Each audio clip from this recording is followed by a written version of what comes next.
Chapter 13. The Domain of the Dwarves. It was almost afternoon when Kye shuffled into the common area, still tired, looking disheveled and feeling a bit like death. The few hours' rest he'd nabbed from arriving just after dawn was not nearly enough to sleep off the sizable amount of wine he had consumed. Arden was watching Kye with a fair bit of amusement as he grabbed a cup of tea and sunk his head on the dining table. "Solara no," Arden said wryly. "Fun night, I take it?" Kye barely grunted in acknowledgement. Arden chuckled as he got up from the breakfast table and walked over to the apothecary table. After a few minutes, he returned with a bubbling concoction and placed it on the table in front of Kye. Kye barely lifted his head to look at the drink. It was a deep brown color and smelled rather strongly like dirt. Kye had to swallow hard to keep down the intense desire to vomit. "What is that?" "Hangover cure," Arden replied. Kye must have looked hesitant because Arden added, "Trust me." Kye picked up the drink and choked down a few gulps, figuring he probably couldn't feel any worse than he already did. Sure enough, within minutes, his headache began to dissipate and his stomach was calmer. Kye issued a sincere thanks as he went back to chugging the miracle cure. "What have you got there?" Arden questioned, catching sight of the bracelet underneath Kye's left sleeve. Oh, it's a wayfinding stone," Kye replied. Arden was looking at Kye as though he expected him to continue. "They are magical stones used by travelers? They help you navigate." "I know what a wayfinding stone is, kid. My question is, where did you get it?" "It was a gift." "From? Saya?" Arden appeared mildly stunned, simply responding with a, "Huh. What?" Arden shook his head. "Nothing," he stated, hiding a small smile behind his tea. Arden seemed to be back to his normal self, no longer disregarding Kye's presence in any room he was in. Kye wasn't sure what had sparked the change, but he was certainly appreciative of the switch. "I haven't been able to find much on the creation stones in the library, so I've decided to take a different approach and investigate where the first stone was discovered." "So you're going to Brooma?" Kye asked. Arden stated he was. Brooma was the home realm of the Dwarves. The dwarf homeland was known for unmatched architecture and formidable weapon work. Kye was fascinated each time he read about it. "Are you interested in coming along?" Arden inquired. Kye looked up in surprise. "Really?" he asked, to which Arden nodded. "Yes, absolutely," Kye replied instantly before Arden could change his mind. "Good," Arden stated as he went back to his cup of tea. "We'll head out first thing tomorrow." Kye gazed at the swirling blue portal before him with anticipation. He had, of course, jumped at the chance to see another realm, especially since dwarves were known for being kinder to humans than most other races. Dwarves largely did not believe in keeping slaves, considering it an insult to have another perform labor they could do themselves. The race, on the whole, was big on self-sufficiency, creating impressive works with their hands rather than relying on the arts. That isn't to say that there weren't talented dwarven mages, but they were the minority amongst the species. Once the connection had been fully formed, Arden gave a nod to Kye as they both started walking through the portal. It was a strange sensation. This was the first time Kye could remember traveling by portal. The contact on his skin was like dipping into a pool of quicksand, pulling you in. The feeling of floating, however, was familiar to Kye, having felt it each time he traveled.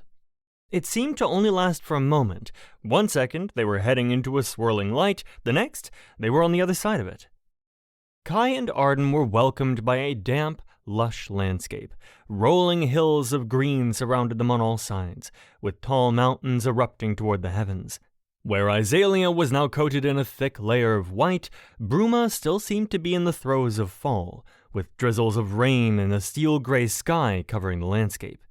Kye noticed the portal had deposited them at the mouth of a ravine, which Kye could see opened up to a flat lea. Kye and Arden started their path through the ravine when Arden froze quite suddenly. Kye was about to ask him what was wrong when a twang cut through the air and a steel-tipped arrow landed on the ground at their feet.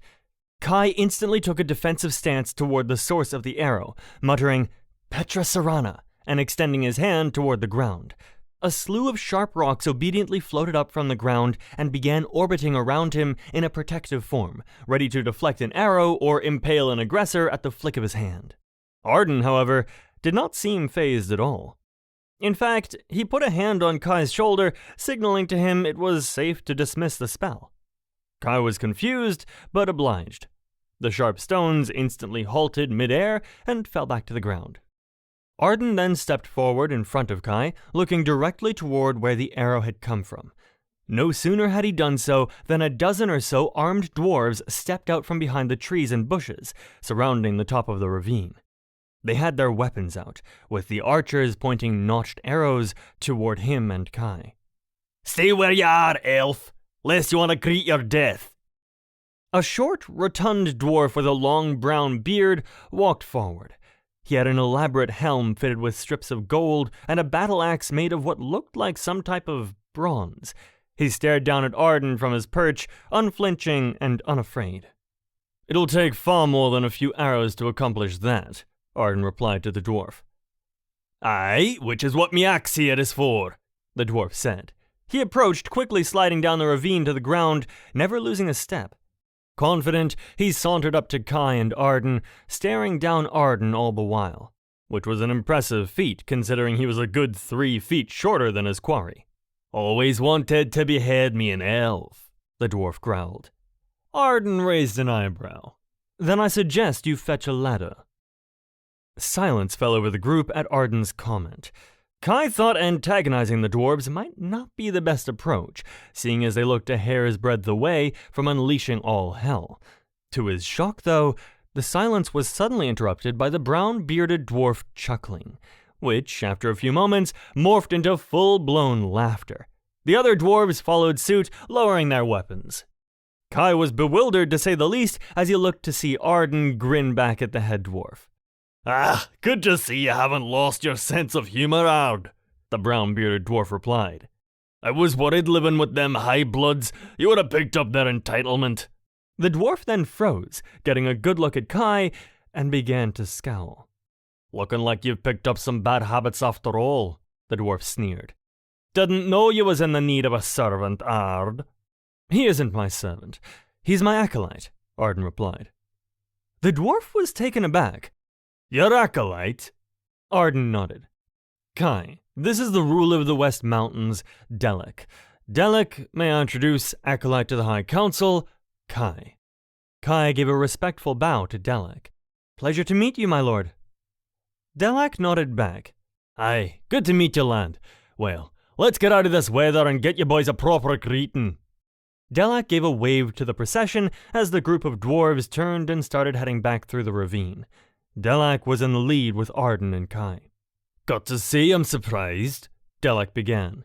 "It's been a while since you visited, Ard. To what do we owe the honor?" "I can't stop in on an old friend," Arden replied.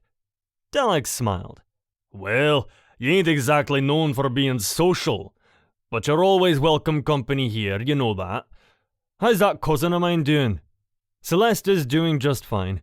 She seems happy in Isalia." Kye was intrigued to hear that Delek was the cousin Celeste had mentioned. Delek grunted and shrugged. "Never understood what her fascination was with magic, but as long as she's treated well, that's all I could ask for." "She's treated well," Arden replied. "Honestly, I think the others are too afraid of her to treat her otherwise." Delek chuckled. "That sounds like me cousin all right." Kye was taking in the surroundings as the group marched on. The wildlife seemed completely different from Isalia. Kye caught sight of a bird about the size of a small goat whiz by overhead. He quietly wondered what it ate and crossed his fingers he wasn't on the menu. A slight patter of rain began to fall, drumming on the leaves around them. "Your first time to Brooma, eh, Kye?" Delek asked, snapping Kye's attention back to the conversation at hand. "My first time to most of the realms, in fact," Kye responded. "Well then, you'll be needing a grand tour. Have to get you a drink too. Probably need one after working for this bastard, eh?" he added as he nudged Arden in the side. "Actually, Arden has been a great teacher, and I'm lucky to be able to study the craft under him," Kye stated sincerely. "Is that so?" Delek replied as he turned toward Arden. Got the kid practically singing your praises, Ard. You put a spell on him? Course not, Arden answered. Potions are much more reliable. Delek laughed and slapped Arden on the back as Kye chuckled. He had to admit, Arden seemed far more at home here than he ever had in the castle. The lee opened to a cliff face, the height of which touched the clouds. It seemed to extend for miles in both directions, and Kye was sure they had reached a dead end. Delek pulled a small carved horn off his belt and blew it twice. The sound rumbled the rock face, and Kye watched in wonder as cracks began to show and quickly turned into the shape of two giant stone doors, slowly opening to welcome the group. As Kye looked inside, he was amazed to see a large, bustling city carved inside the mountain. There was a giant atrium, complete with fountains and stone statues, a large walkway split out in all four directions with 3 levels stretching up in the cavern. The lower level was crowded with shops and a tavern directly to the right when they walked in. Music and laughter were spilling out of the pub and filling the atrium before them. The upper 2 levels appeared to be living space, connected by catwalks. Even though they were in a cavern, the inside was perfectly illuminated. Monstrous chandeliers hung from the heavens, and thousands of smaller lanterns illuminated every shadow. Kye didn't even notice his mouth was hanging open until Arden caught his eye and chuckled. Delek led the group through the bustle. Kye noticed other dwarves stop their daily routine to give a small bow to Delek and get a better look at his 2 guests. Once many noticed Arden, they gave shouts of greetings or waves to him. He seemed to be acquainted with the majority of the city.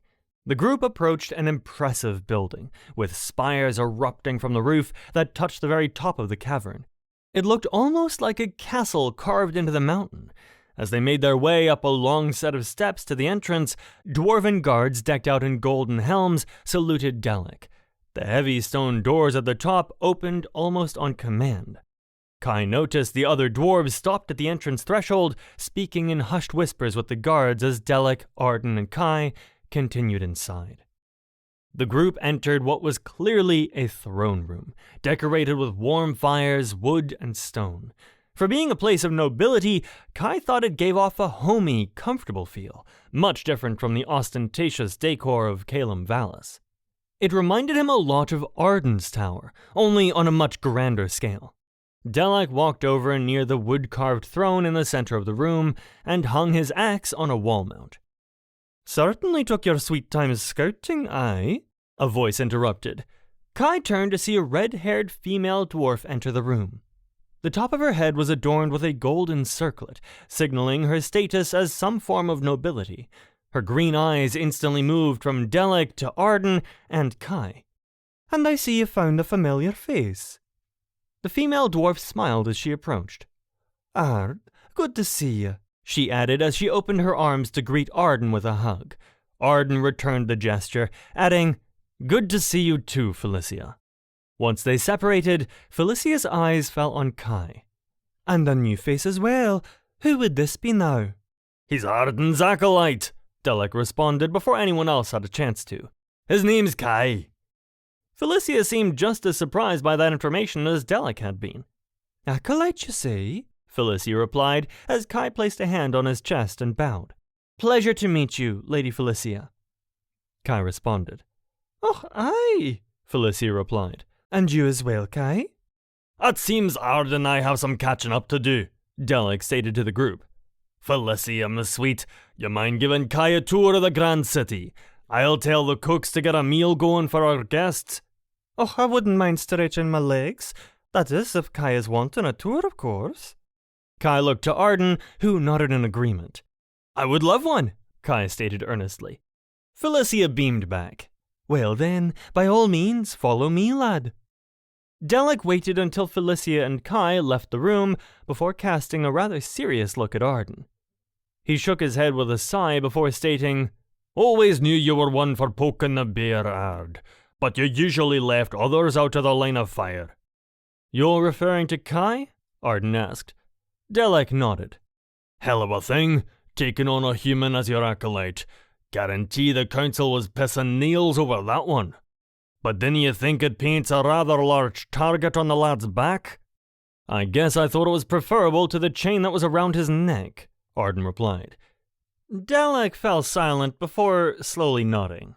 Aye, can he argue there? Arden gave a long sigh, sitting in a chair by a small table across from Dallek. Kid saved my life, Dallek, Arden explained.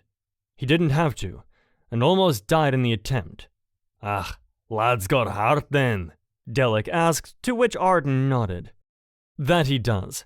Besides, if this was just about pissing off the council, hell, I would have made you my acolyte. Dallek laughed out loud, adding with a gleam in his eye, ah, that would have been a sight. Dallek slid off the throne and walked over to the table, picking up a pitcher and a couple of goblets. Sounds like we have a fair bit of catching up to do, Dallek stated. Care for a drink? Felicia was an excellent tour guide, pointing out impressive dwarven structures and also giving a detailed account of their history. Kye was surrounded by a lively city, with laughter and conversation reverberating off the cavern walls. Everywhere he looked, everyone seemed happy, relaxed. What surprised Kye the most was how Felicia was greeted. If Kye had been addressing Umbri when he was still a slave and had forgotten to put Lord in front of his name, he assuredly would have felt the back of Umbri's hand. Felicia, on the other hand, was clearly nobility in this city, but was greeted by others as though she was just another member of town. It was refreshing to see a ruler more concerned about her people than her title. Kye also noticed the manner in which he was greeted. In Isalia, he often got looks of disgust or distaste at his presence. Here, the dwarves were curious but welcoming. He was greeted with smiles and handshakes, and in more than one instance, a dwarf tried to hand him a mug of ale for a toast. Kye followed Felicia into a large town square surrounded by market stalls. Dwarven tradesmen were peddling everything from clothing to meats and fine wine. Kye even saw a weapons vendor with a vast array of armor to longswords proudly on display. Kye noticed two male dwarves haggling over the price of a rather intimidating spear. Felicia was enumerating the different stalls and what they sold when two pretty female dwarves, who looked to be in their 20s and human years, came up to her. Good for nicht, Felicia, they stated in unison. Good for nicht, May. Good for nicht, Tally, she responded to the pair. May had dark brown hair that was braided far down her back and deep brown eyes. Tally, on the other hand, had soft blonde curls with bright blue eyes. What brings you here this evening? Felicia asked. May held up a handkerchief, opening it up so the group could see a broken necklace made of silver, with a sapphire gem hanging from the center of it. Oh dear, what happened there? Felicia inquired. May waved her hand. Oh, one of the young'uns got to it. I was hoping the silversmith might be able to give it a quick mend, but there's a bit of a line. What brings you to the market this evening? Tally inquired, casting a side look in Kye's direction. Ah, just giving our guest here the grand tour, Felicia replied, motioning to Kye. Kye, this is May and Tally, my ladies in waiting. May, Tally, this is Kye. He's Arden's acolyte. Kye bowed to both of the women as he watched their faces contort in surprise. Acolyte? Replied Tally as the pair looked Kye over, intrigued. Just then, a ruckus caused the group to turn as the two men who had been haggling over the price of the spear began shouting at each other, announcing to everyone in the square that the discussion had quickly devolved into an argument. Oh, excuse me for a moment, Felicia replied, heading straight over to the fighting men without the slightest hesitation. All right, what's the quick chore here? Kye heard her shout before she was out of earshot. So, how long have you been Arden's acolyte? May asked Kye, drawing his attention back. Oh, almost a year now, Kye replied. And can you do magic, like Arden? Tally inquired. Well, not nearly as well as Arden, Kye admitted. But I do know a few spells. For example, Kye held his hand over the handkerchief May had clutched in her grip and muttered, Sarsia. The handkerchief shook slightly as May unfolded it to find a perfectly mended necklace. Both women were flabbergasted, looking back at Kye as though he had just performed a miracle. Why, it looks brand new, May commented, turning the necklace over in her hand. Thank you, lad. She beamed as Kye smiled back in return. He felt happy he was able to finally help someone with his skills, even in such a small way. "Arden indeed chose an excellent apprentice," she mentioned to Tally. "Oh, aye, and a handsome devil to boot," Tally added with a smirk and a wink. Kye's smile slowly turned to surprise as it took him several seconds to realize that she was referring to him. "Oh, thank you," he replied as he nervously ran a hand through his hair and cleared his throat. Both May and Tally chuckled. Kye wasn't quite sure how to respond to the compliment. It was one he had honestly never heard before. "Och, leave him alone, Tally, you're making the lad blush." "My thanks, Kye," May added as she gave Kye a sultry smile of her own. Kye stood, slightly stunned. Just then, Felicia returned from the skirmish. "Well, now that that's sorted, care to continue the tour, Kye?" "Yes," Kye replied, rather enthusiastically, happy to remove himself from the two women's teasing. Kye bowed at his departure, adding, "Pleasure meeting both of you," before turning to continue the tour. Felicia issued a parting greeting as well before continuing the lead. As they exited the market, Kye turned back briefly to see that Tally and May were discussing something quietly, giggling to each other. And Kye had a suspicion he knew who that something was when he noticed Tally point to him. Felicia gave Kye a tour of the dwarven library next. Kye entered a vast structure lined with golden shelves and gears. The floor was chiseled stone, but the staircases leading up were brightly shining metal, as were the catwalks above Kye's head. He walked to the shelf nearest him, scanning through the volumes to see what he recognized. The books appeared to be written in Dwarven, a dialect he had no familiarity with, but some were written in Ancient, noted by the words on their spine. He picked up one and opened it, seeing the pages were soft, a clear sign of a very old book. "This is quite the collection," Kye remarked, but turned to nothing but silence. Kye noticed that in his excitement he appeared to have lost Lady Felicia. He put the book down to walk through the library to search for her. There were only a few dwarves in the library. The silence, almost a different world from the bustling city outside the doors. Kye walked through, examining faces, but could not see Felicia's among them. As Kye continued, he noticed the door off the main center of the library was ajar. Figuring Felicia broke off to settle another dispute, Kye poked his head inside the room to see if she was there. It appeared to be a study, with a few desks spread out throughout the room. What caught Kye's attention was the ceiling, painted to look exactly like the night sky. The image was so detailed even the stars seemed to shimmer. Kye was absorbed in the ornate painting. He didn't even notice he was not alone in the room. A shuffle of papers caused Kye to snap around to see an elderly dwarf sitting at one of the desks. His hair and beard were a deep white, with wrinkles under his bright green eyes. He wore a golden circlet on top of his head. Kye immediately offered a bow in response. "Apologies, my lord.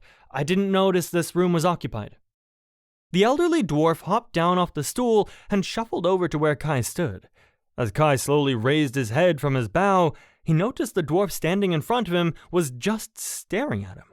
Looking at him, Kye noticed that the dwarf's eyes seemed to be a bit glazed over, as if he was confused by the entire situation. He was perfectly silent, just standing there, staring. "My lord?" Kye questioned, hoping to elicit some sort of response from the dwarf. Instead of words, the dwarf simply reached a hand up toward Kye, motioning Kye to bend down to his level. Kye acquiesced to the request, kneeling on one knee so he and the dwarf were now eye to eye. The dwarf's hand instantly shot forward, wrapping his fingers around Kye's amulet and pulling the chain so that the symbol was inches away from his eyes. Kye watched as the elderly dwarf traced a finger around the outside, around the star, and back again, as though it was a maze he was trapped within. "It's the sign of the Magi High Council," Kye explained, uncertain if the dwarf was aware of what he was holding or not. "Do you know this symbol?" The dwarf stopped tracing for a moment. He looked Kye straight in the eye. He opened his mouth several times as though he wished to say something but couldn't.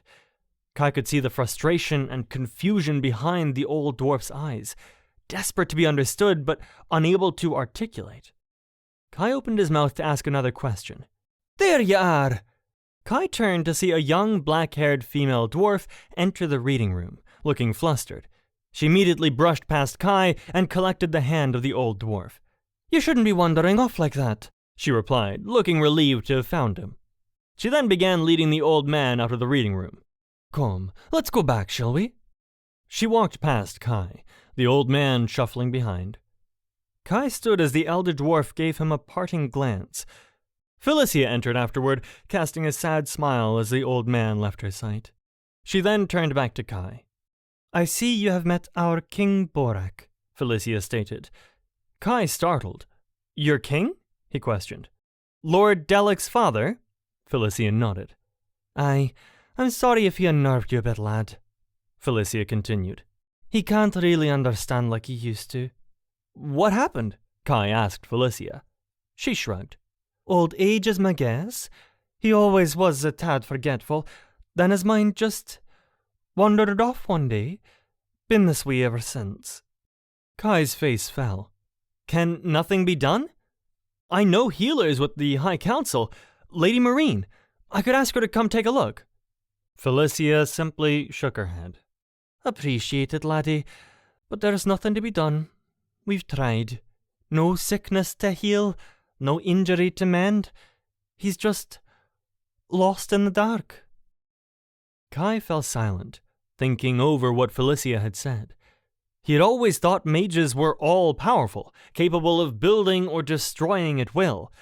But now that he was one, he was finally coming face to face with the limitations of magic and learning the truth firsthand. Kye wanted to help that old man. He seemed so confused, so frustrated, so scared. But he also knew Felicia was right. If a healer could not mend him, then there was nothing Kye could do to help. Felicia gave Kye a small smile. "Well, I'm guessing Arden and my husband have had a long conversation by now. Would you say we head back, lad?" The boisterous sound of laughter bouncing off the walls of the throne room greeted Kye and Felicia as they returned from their stroll. Kye saw Delic and Arden sitting at a small table in the corner, mugs in hand, laughing themselves breathless. Kye chuckled at the sight. Felicia smiled as well, hand on her hips while she stated, "Well, you lot are making a right bit of noise in here." Delic shot up upon Felicia's proclamation. "Ah, Felicia, Miss Sweet! Kye, come, join us! Arden and I were just remembering the time he challenged an orc to an arm wrestling contest." Kye shot Arden an amazed look. "You did?" Arden shrugged. "Well, in my defense, there was a fair amount of whiskey involved in the decision." "Who won?" Kye asked. Arden chuckled. "Your faith in me is inspiring, kid, but no, the fat bastard broke my arm in 5 places. "Well, you did insult his lineage. Might have had something to do with his temper." Arden took a long drink before adding, "I would argue implying his family tree didn't fork was a legitimate statement." Delic let loose a hearty laugh, and Kye found himself joining in as well. Delic motioned again to Kye and Felicia. "Come, join us!" Kye began walking over. Felicia gave a smile and a small bow. "Thanks for the invite, my love, but I think I shall go check on dinner. But you lads have fun." Kye bowed to her respectfully, and Delic pulled out a chair for him to join. Kye took a seat as Delic passed him a mug filled with a dark ale. Kye took a drink and listened to the conversation. He was interested in learning more about his elven master's life. After all, Arden had already lived several lifetimes compared to Kye. From the stories they told, Delic and Arden had known each other for a very long time. In fact, from the sounds of it, Arden was somewhere around 400 years old, which was incredible from Kye's point of view since Arden didn't look much past 30. Their fathers apparently had a trade agreement, which meant Arden had spent much of his time on Brooma. It explained why he seemed so at home here. After several hours of swapping stories and laughing, Delic leaned back in his chair and pulled out a pipe. "Ah, 'tis good to catch up with you, Ard. Good of you to swing by." "Well, if I'm honest, my visit wasn't solely for the purpose of reminiscing." Delic shrugged. "Aye, I figured as much. So, what brings you here?" "I need to see the cavern where the creation stone was found." Dalek perked up. What you need to be seeing that for? You lot have the stone, don't you? Fail to see how the cave it was in is of any importance. It is, Arden stated without question. Dalek grunted and ran his hand through his beard. That's a hell of a walk, Ard, deep to the centre of the mountain, and that's assuming no cave-ins have blocked the path, which I can't rightly say for sure. Arden paused for a moment before asking, "Do you have any drawings or sketches of the cavern where the stone was found?" Dalek looked confused. I think so. I believe some lads took a few. Not every day you find an ancient mage treasure in your home, after all. "Can we see them?" Arden inquired. Dalek grunted and shrugged, getting up from his table and heading toward a door off the throne room. Arden and Kye followed, seeing that the door opened to a study. Bookcases lined all three walls in front of them, with a sturdy wooden desk in the middle. Dalek was rifling through paper on the wall on the left bookcase, muttering, "Now, where did I put them?" Looking around at the haphazard mess made Kye believe locating anything in this study would be an impossibility. Much to his surprise, though, a few minutes later, Dalek proclaimed, "Ah, here they are." Dalek pulled out a few pages and handed them to Arden. Arden looked over the sketches carefully before handing them to Kye.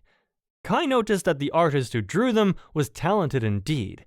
Even though there was no color, the shading and texture practically caused the image to come to life. Kye could clearly see the walls of the chamber and the circular pedestal in the center that had housed the creation stone.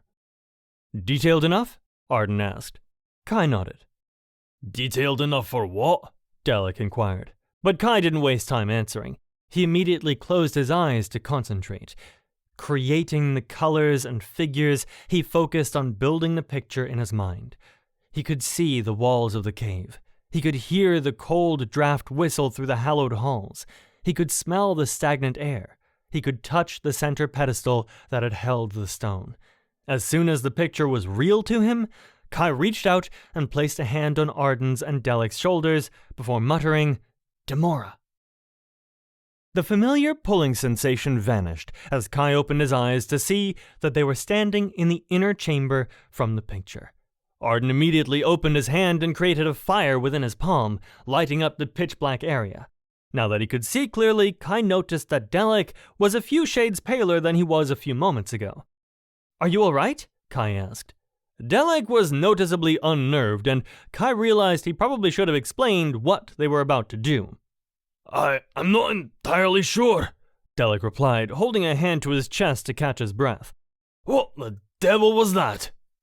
In ancient, it literally means fading, Arden noted as he inspected a cave wall with sigils. It's a mage's form of travel. "I see. Well, we dwarves' form of travel is called walking," Dalek muttered. "So let's not be doing that again, shall we?" Kye walked over to the wall Arden was inspecting. It had chiseled pictures on it, depicting the dwarves putting the stone in a chest and sealing the chest inside the cavern, but nothing depicting why the stone was sealed away. If it was such an important artifact, wouldn't the dwarves want it displayed? Perhaps they didn't know what it was, and thought since it was a magical item, it was best left undisturbed. One thing was certain from the images, they had gone through a hell of a lot of effort to seal it. Kye was baffled. The creation stones held no real power. Why go to so much trouble to seal something that couldn't hurt you? Arden seemed to have this same line of thought, running his hand over the images. He then turned his attention toward the box sitting on top of the pedestal. He ran his fingers along it, trying to detect any strong magic from the box itself. It seemed completely ordinary. "And you found this cavern while you were excavating down here?" Arden inquired to Dalek. Dalek shook his head. "Hells no! We don't dig this far down as a rule. Earth is unsteady down here. Prefer to keep the mountain in one piece, if you know what I mean. Would have never found the thing if Umbri hadn't arranged the expedition." Arden shot him a questioning gaze. "Umbri knew this was here before you found it?" Dalek shrugged. "Seemed to, else why take the trek? I assumed some magic scroll, crystal ball, or whatever you lot used told him about it." Arden and Kye exchanged confused looks. The story the council had heard was that Umbri had just stumbled upon the stone. However, he seemed to already know its location. The question was, how? When even the dwarves didn't seem to be aware. Maybe Oren knew? And he told Umbri about it? Kye theorized, but Arden shook his head. And then why involve Umbri at all? He could have just taken the stone without a third party getting involved. It seems like Umbri was the first one to know of a creation stone's location, which tells me he got the information from someone else. Umbri isn't exactly a historian after all. Then whoever told him might know where the other stones are, Kye answered. Arden nodded. It's a start. We'll just have to... Arden's sentence cut out as the amulet around his neck began to glow, and he closed his eyes to focus. When he opened his eyes, Kye noticed his face looked agitated. What? We are heading back, now! Kye didn't even attempt to argue as Arden reached forward and grabbed Delik's shoulder. The dwarf started to protest, but Kye and Arden stated in unison, Demora! A familiar pulling sensation, then all three were standing back in the throne room. Damn it all, Ard! Delik shouted as he stumbled away from Arden. What the blazes did I just finish telling you? Seal the city, Arden commanded. Delik was taken aback. What are you talking about? Are you daft? I'm serious, Delik, Arden insisted. Sound the alarm, seal the gates, and don't open up until you hear from me. Arden's gaze was boring straight into Delik's, unflinching and stern. Delik finally seemed to understand the sense of urgency. Felicia! He shouted. A few moments later, Felicia entered the room. Tell the guards in the tower to sound the alarm and call our people back. I'll let the gatemasters know. We're sealing the city. Felicia was clearly alarmed and just as confused as Kye, but nodded and rushed off. Arden immediately headed out of the throne room, with Kye 2 steps behind him. Arden, what's... Kye's question was interrupted by a monstrous bellow. The sounds of a great horn shook the walls and floor, booming straight out into the evening. The laughter and chatter of the atrium instantly halted, replaced with the eerie silence of hundreds of dwarves. Another horn blast told them they had not misheard. Panicked shouts and cries exploded, with people rushing away from the entrance and further into the city. Arden and Kye were weaving through the crowd with purpose, heading toward the great stone doors to the outside. Kye looked at the scared faces all around him as people called to family and friends to make sure they were present before the city was sealed. As Arden and Kye walked through the entrance, he caught sight of the last few groups of dwarves rushing into the city. The guards began to close the doors.